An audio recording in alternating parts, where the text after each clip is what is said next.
Казни од 1 декември за сите оние кои нема да ја почитуваат забраната за одлагање на отпад во пропишаниот временски период.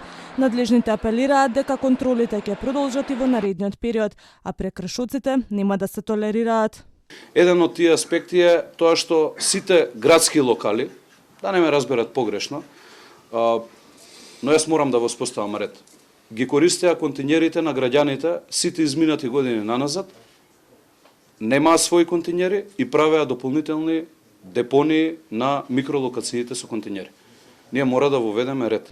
И загадениот воздух, отпадот, депониите, сообраќајниот хаос и дивоградбите, маките што Скопјани со години ги трпат, ќе се решаваат, но Георгиевски вели дека дел од процесите ќе потраат.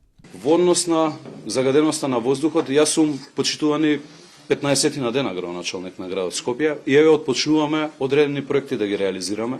За жал во буџетот немаше предвидено средства, еве со ребалансот предвидовме средства за студија која што ќе ни помогне на почетокот, но во буџетот за наредната година, кој што исто така ќе биде тема на дискусија денеска со нашите колеги, со моите колеги градоначалници од општините во градот Скопје, но ќе ги повикам и граѓаните да се вклучат и невладиниот сектор во наредниот период со предлози.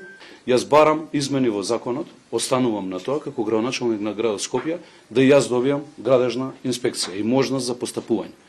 До тогаш апелирам и ќе бидам логистичка поддршка сериозна на моите колеги со целата инфраструктура на градот Скопје, со целата механизација на јавните предпријатија да помогнеме.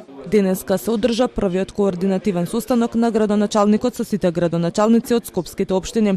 Георгиевски уверува дека ваквата соработка, чија цел е побрзо решавање на проблемите на граѓаните, ќе продолжи и во иднина, со најмалку еден состанок на секои 40 дена.